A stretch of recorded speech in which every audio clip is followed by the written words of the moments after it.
A female leopard raised two lion cubs as her own on the golden plains of the Serengeti Dreams Wildlife Sanctuary in Tanzania.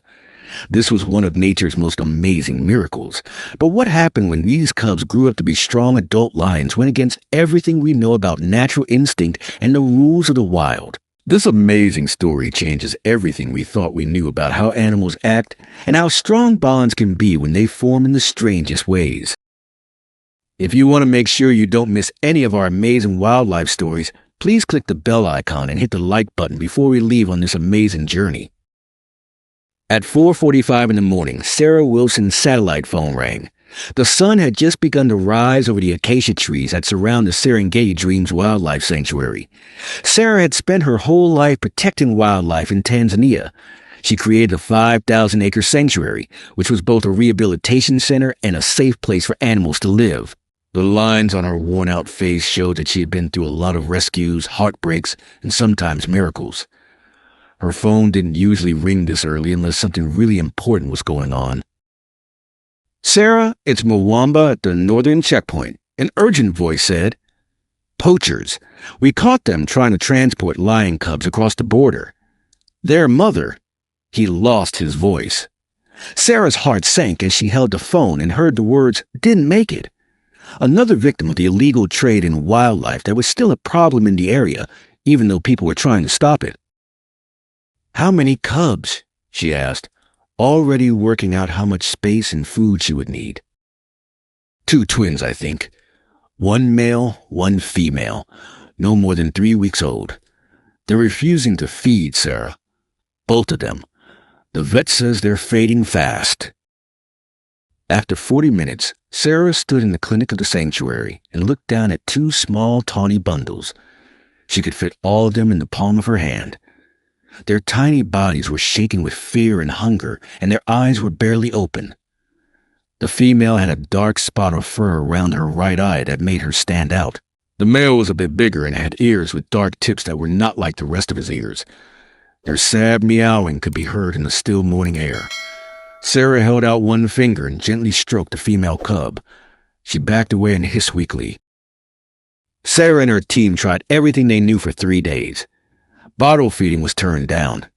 The stress from syringe feeding was so bad that the male had seizures. In their warm spot, they curled up together, leaving behind 2 spots of fur that were getting thinner. Their eyes were getting darker by the hour. Sarah sat in her office on the 4th day's morning and looked at reports. Her mind was wandering. She built the sanctuary with money from an inheritance and cared for it because she loved African wildlife.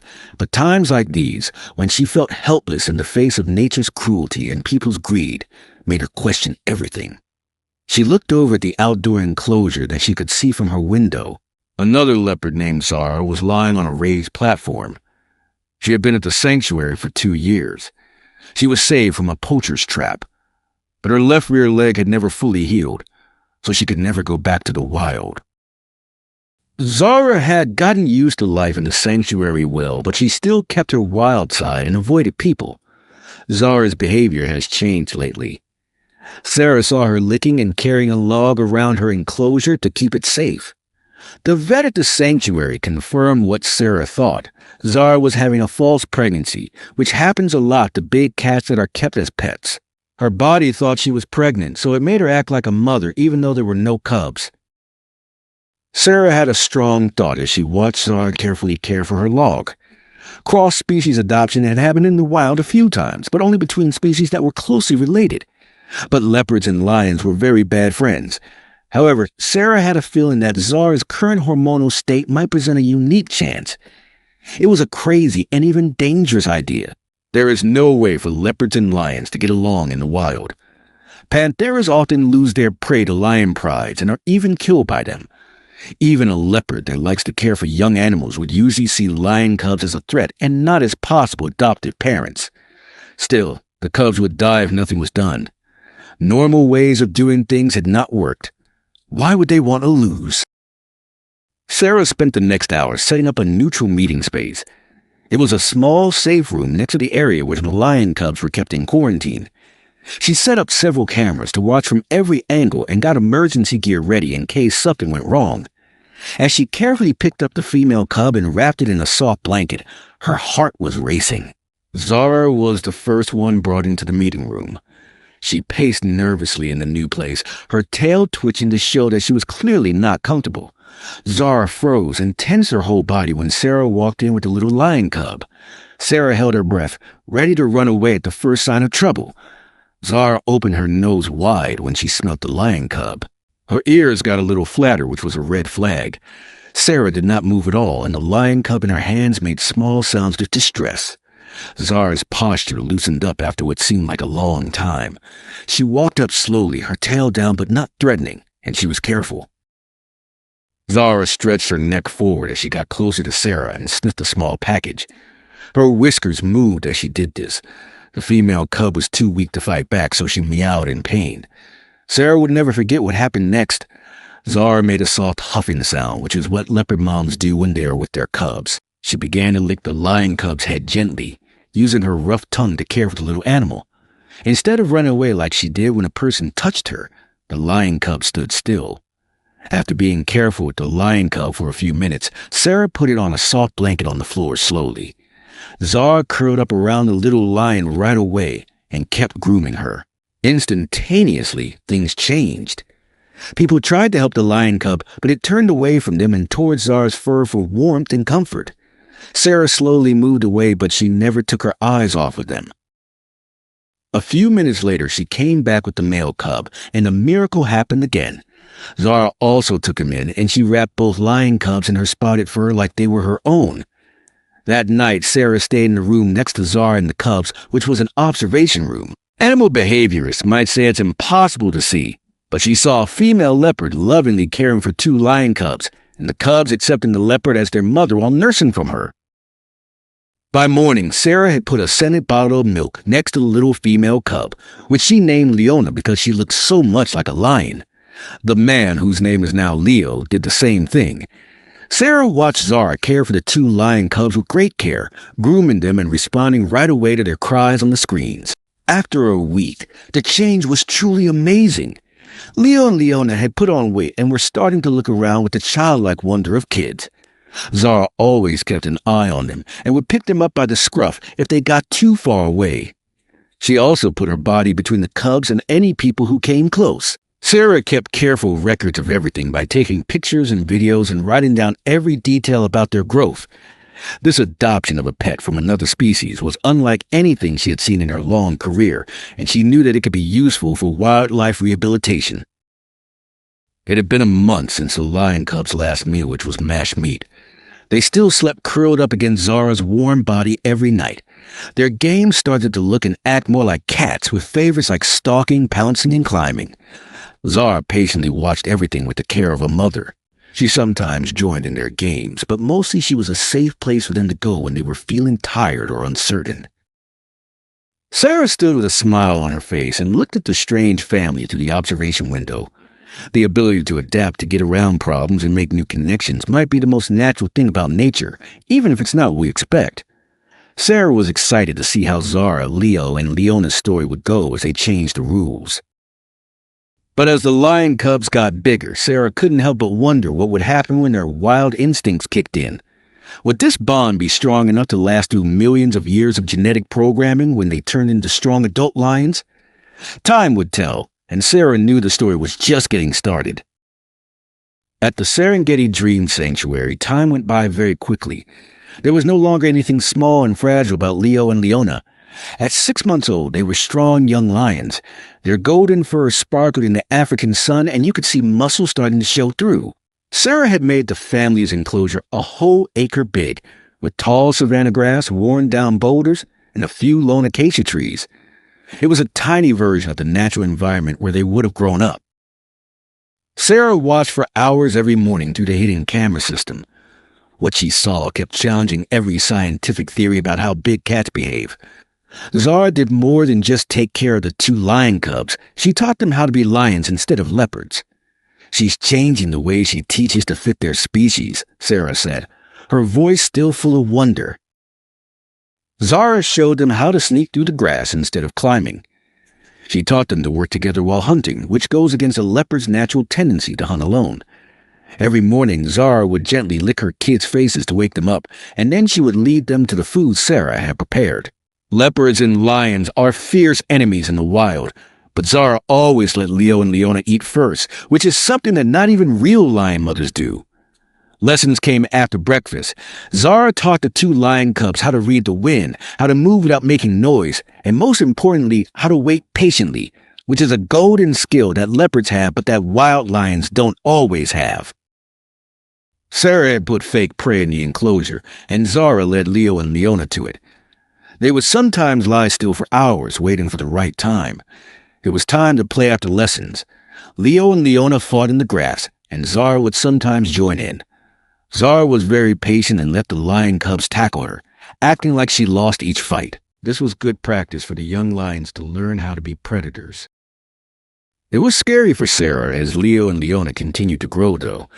Each lion was about 9 months old and about the same size as Zara. They would soon be bigger and stronger than she was.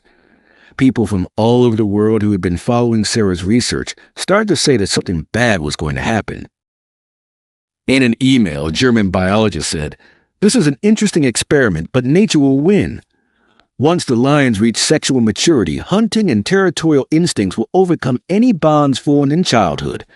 I advise you to prepare for separation." Sarah had a lot of hope, but she couldn't help but wonder what would happen when the power changed hands and Leo and Leona became fully territorial and predatory. No one saw that coming, but the answer did come. When Leo and Leona were almost a year old, it was a hot afternoon, and Sarah got a very important message from the security system. A piece of fencing had been damaged by a tree that had fallen over during the rain the night before. And to make things even worse, a wild male leopard had come into Zara's territory. As Sarah rushed to the monitoring screens, her heart was beating fast. She saw Zara relaxing in the shade through the cameras. She didn't know who was there. Leo and Leona were playing nearby too, and they had no idea that danger was coming. The male leopard was moving slowly through the tall grass, watching the female leopard. He was much bigger and stronger than Zara. Leopards care a lot about their territory, and it was clear that this male leopard saw Zara as an intruder. In the wild, this kind of encounter would usually end in death or serious harm. Sarah quickly put together her team, but she knew they wouldn't get there in time for the fight. She couldn't do anything but watch as the male leopard crept closer to Zara, who didn't know she was in danger. The male leopard suddenly jumped into the air and went straight for Zara, but before he could hit his target, a huge golden shadow flew across the screen and blocked the attack. The young lion Leo saw the intruder and reacted with speed and strength that Sarah didn't think he had. Leo didn't run or hide like most young lions do when they see an adult leopard. Instead, he lunged to protect his adoptive mother. Leo's roar could be heard all over the sanctuary. It was no longer the call of a young cub, but the threatening roar of a male lion who was almost fully grown. Both the attack and Leo's appearance scared Zara, who jumped up. The male leopard was clearly confused when the lion showed up out of the blue. He hesitated for a moment. The roar from Leona's brother was all it took for her to run to Leo's side.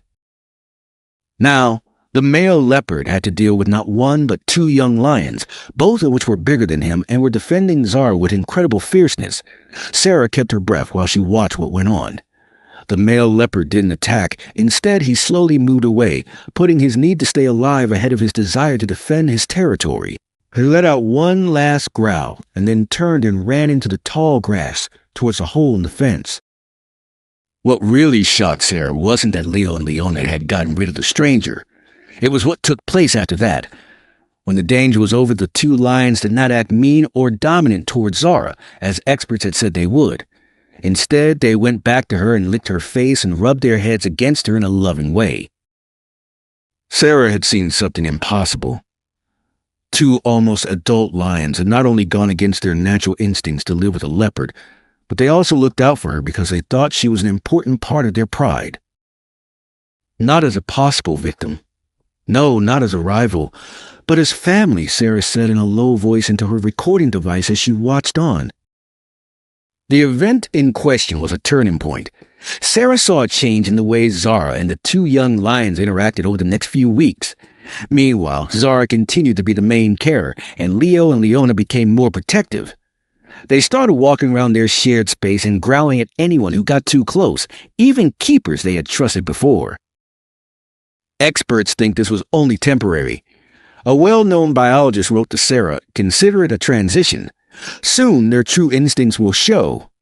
Don't let your feelings get in the way of science." But Zara, who had lived her whole life with animals, wasn't so sure. Something special happened between Zara and her adopted children. It was more than just biology and instinct. Something that, even though we know a lot about science, we might not fully understand yet. The 15th month of Leo and Leona's journey, more than a year after it began, was a time to make a big choice. Leo had grown into a beautiful young male lion. He weighed over 330 pounds and stood almost 5 feet tall at the shoulder. His mane was starting to grow. Leona had grown into a healthy young lioness, even though she was smaller. She was quick and agile. For the first time, they were both much bigger than Zara. This was when they would leave their mother and start living on their own in the wild. Others at work told Zara that she and her partner should be split up. The sanctuary's head zoologist said they need to be moved to their own area. This has never happened before, but we can't risk anything if their instincts come out. Zara knew what they were worried about. It was the first time anyone had ever seen a leopard living in peace with 2 adult lions, a male and a female. There was no example or guidebook to follow. But Zara had a feeling that separating them would be very bad for all 3 of them. She saw how Leo and Leona kept sharing space with Zara, and how they still looked to her for approval. Zara taught them how to hunt, and they kept her safe from any real or imagined danger. Zara had to make a tough choice because she trusted what she had seen more than what she had read in school. She chose to give this strange family a chance, but she would keep a close eye on them and have a backup plan ready in case something went wrong. "Everyone has told me not to do this," she wrote in her journal, "but sometimes we have to trust what we see more than what we think we know. Zara, Leo, and Leona have made a family that extends across species lines, which has never been seen before." This choice would change everything, not just for the 3 animals, but also for how we think about relationships and bonds between species. Leo and Leona still thought of Zara as their mother, friend, and guardian as they got older. In return, they looked out for her. This was where nature and nurture meet, and experience changes our natural instincts. People from all over the world became interested in Zara, Leo, and Leona's story. Scientists, environmentalists, and regular people were all amazed by their unique relationship. Zara wondered as she watched the 3 animals sleeping curled up together. If a leopard and 2 lions can go against millions of years of biological programming to form a family, what does that say about all of our abilities to get past things that seem impossible to get past? They had a special bond, but it would soon be put to the test in ways that none of them could have imagined. As word of the strange event spread, new threats came from both nature and people. The question still stood. When Leo and Leona were fully grown, would their love for their adopted mother continue to win out over instinct, or would nature finally win out? There was a lot of noise from cameras clicking as documentary filmmakers tried to get shots of an amazing sight, an adult leopard sleeping peacefully between 2 adult lions, a male and a female. There may not have been a better picture to show what happened at the Serengeti Dreams Sanctuary. There had been 2 years since Sarah Wilson took the chance to show Zara 2 sick lion cubs. Now, Leo was a beautiful adult male lion. He was over 6 feet tall at the shoulder, weighed more than 440 pounds, and had a thick black mane that was fully grown. Leona was a lioness, but she was smaller than most of her kind. She was still very strong and quick. Zara, the leopard mother who had taken in the babies, looked very small next to her huge kids. The way they were together was clear to everyone, though. Zara told the documentary crew, "The most amazing thing is how they've created a whole new behavioral language, not lion or leopard, but something unique to this family." Leading zoologists and behavioral biologists from around the world came to study how the 3 animals interacted with each other officially. They wrote down how Leo and Leona constantly changed how they behaved to accommodate Zara's smaller size, carefully controlling their strength when playing with her. They also wrote down how they communicated with a variety of sounds that aren't typical for either species, and how they hunted as a team, using a method of patient stalking similar to leopards, and the coordinated attack strength of lions. In a well-known scientific paper, one behavioral biologist said they've made their own family culture. This opens profound questions about the plasticity of animal behavior and the limits of what we consider genetically prescribed. By the time Leo and Leona were fully grown, the experts' initial worries had not come true. There were no signs of anger towards Zara, and the relationship had grown even stronger. For Zara, the three of them were still like a close-knit family. But while this family of different species of success became a sign of hope for many, it also caused a lot of debate. Some environmentalists said Sarah was messing with nature too much. Others were worried that the three animals' fame and attention might make people have unrealistic ideas about how families work in the wild. Sarah said in interviews, "This is a special case. It's not a model for all interactions between species. Special circumstances led to this unique relationship." More and more people from all over the world became interested in the sanctuary, which helped it grow. People stood in queue for hours just to get a look at the famous family. Sarah was able to do more conservation work when she got new sponsors. But fame also brought new problems. Sarah found proof that poachers were planning to break into the sanctuary because they thought they could make a lot of money by capturing or killing a group of animals that are known and loved all over the world. She had to hire more patrol officers, make the area safer, and even put up a high-tech electronic fence around Leo, Leona, and Zara's area. But the biggest problem came from somewhere you wouldn't expect it. When Leo turned 3, his body changed in ways that were bound to happen. His body started to make reproductive hormones, which made him want and act in ways that hadn't been an issue before. Leo started to get antsy. As he walked along the edges of their territory, he growled more and sometimes even turned down food. Leona also went through changes, but they were not as noticeable. Sarah knew she had to do something. A lot of people thought this would be the end of the experiment, Sarah told her closest co-worker. They assumed reproductive instincts would break any bonds formed from infancy. Sarah looked for a brave answer to help Leo and Leona's mental health.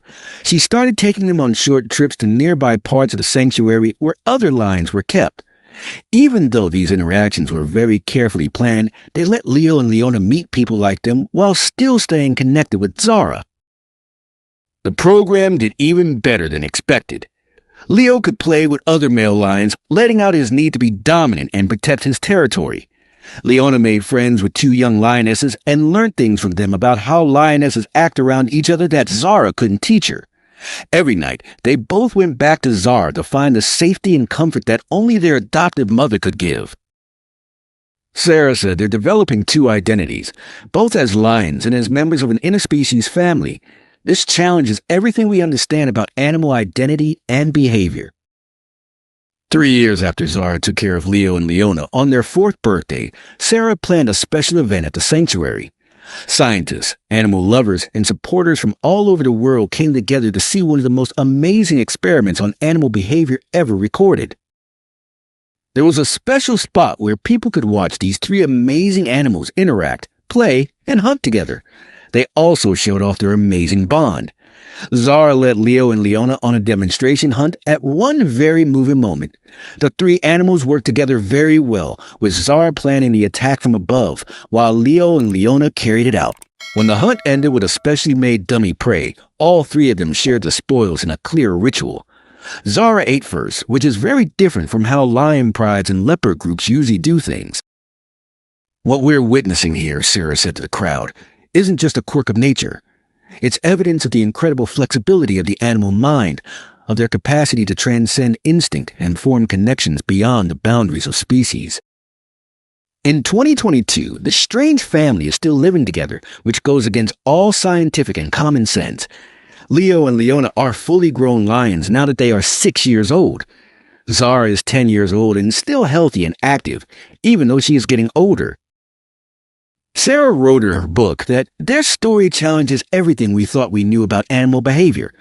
It raises profound questions about what is genetically prescribed and what is learned, about the power of emotion versus instinct, about how we define natural. Skeptics who still say this relationship isn't real or is only temporary get a smile from Sarah and a welcome to come over. "Come and see what happens when love meets instinct," she adds. You might be surprised at which one wins. There is something more than biology and genetics that we see in the eyes of Zara, Leo, and Leona, three animals that should naturally be enemies. We can see that love and the ability to adapt can get past any obstacle, even ones that nature puts up. Isn't that a message of hope for everyone?